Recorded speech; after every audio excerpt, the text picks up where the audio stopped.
Hey, what's going on YouTube? This is Brooke, your friendly neighborhood Park Service recruiter. And today I want to talk a little bit about my Navy Reserve Homeport. If you're new to the reserves, you probably already have noticed that it's not very user-friendly. They list all the different applications with the acronyms and how are you supposed to know what the acronyms mean and the different applications, and it's just really confusing. So I just kind of wanted to consolidate just a very brief overview of the things that you're going to need to know to be successful in the reserves. My Navy Reserve Homeport is a website that we use kind of just as a go-to website to go to all the different applications that we use in the reserves, and it is CAC enabled, so if you don't have a CAC yet, you're not going to be able to access this website. But once you get a CAC, refer back to this video and it'll make more sense. When you navigate to the website, it's going to look like this, and the tabs at the top are going to give you different things. Today we're going to focus on the Applications tab and kind of go over the different acronyms that are listed. So the first one we're going to tackle is ESAMS. ESAMS stands for Enterprise Safety Application Management System. What it stands for isn't necessarily as important as just what it does. So that's where you're going to complete certain safety style like online courses, kind of like you do your Navy e-learning classes. It's just a different application for different classes. So if anyone ever tells you, oh, you complete that on ESAMS, just know that that's where you go to complete that.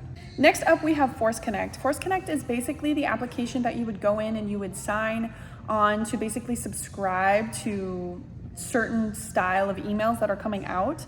So for example, I signed up for all the emails that had to do with my rates mobilizations because I was interested in volunteering for mobilization. So if you don't want to go into ZipServe every single time that you have to look for a mobilization opportunity, you can just subscribe to the email list and Force Connect and get all that information. Next up, we have My Navy Assignment. This is the same thing as you had on active duty. It's just used for a different purpose in the reserves.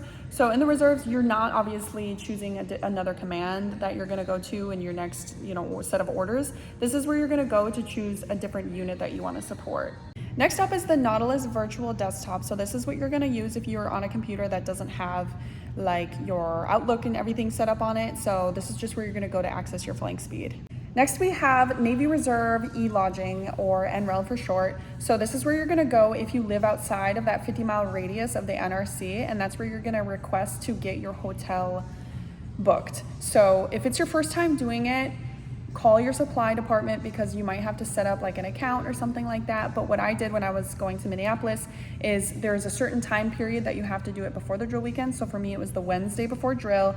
You had to go in there and you had to book the dates that you needed a hotel, and then it would just automatically do it. It just saved you from having to call every time.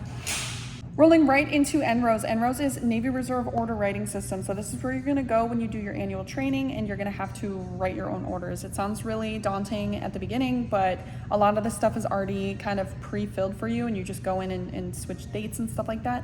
But that's where you're going to go to do your annual training. Next up is NRRM. NRRM is Navy Reserve Readiness Module. So that's where you're going to go basically to just see if you're in a deployable status or what the holdup is. Just see where you're at in terms of your readiness.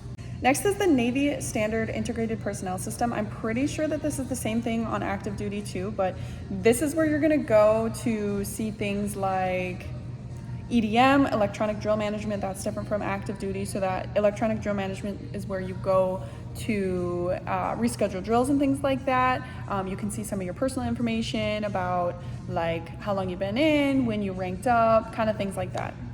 Next up is OSPADES. This is Operational Support Plan Additional Drill Execution Spreadsheet. So I've never actually used this, but from the title, I can just assume that if you wanted to request additional drills, this is where you would go to put in the request in order to get your drills paid out. Next up is Process Management. I have never used that, and I don't really know what it's used for. I tried to log in here just to kind of look at the website, and I have to get a certain access request, but in my 10 years of being in the reserves, I've never used this, so you probably don't have to worry about it. Next up is Process Quick. I've never actually had to use this, but it looks like it's maybe for people that work in manpower or medical that have to do a certain task and they're not really sure how. It's kind of like a one place for all of the different instructions on how to process something. Next up is Reserve Force Manpower Tools. So this looks like it's more for like higher enlisted officers, so like 05s, 06s, and it looks like it's a place where they can apply and request different billets and things like that. But if you're enlisted or a junior officer, you don't need to worry about this. T-Ready is a website where you go to access your specific training requirements like certifications, PQSs, things like that. For the most part, we don't really use this day to day. Next up is TWIMS, Total Workforce Management System. So this is kind of like what I was mentioning with eSAMS before. It's just a platform where they have different courses come out and you have to complete like online based courses. Don't ask me why they didn't just consolidate it so you could complete all of them in one. Then you have to click to several different ones, and once a GMT comes out, it's like, where do I have to go to complete that? So just know that it's another place to go complete courses. The TNR paper subscription is the reserve like newsletter that comes out, so you can go on there to subscribe to that. And then last but not least is ZipServe, so that's the one that you're going to go to and browse different annual training opportunities, basically any orders. So annual trainings, active duty for trainings, any mobilizations, any definite recalls. So that's going to be your bread and butter if you wanted to volunteer for active duty opportunities or kind of just search your annual training options. This just scratches the surface of things that you need to understand in order to be successful and kind of have a smooth Navy Reserve career.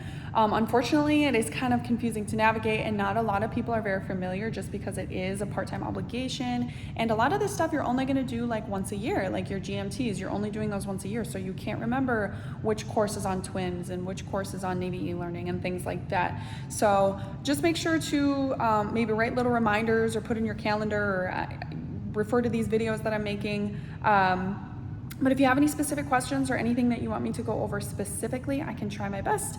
Just comment or reach out to me directly. Thanks for watching.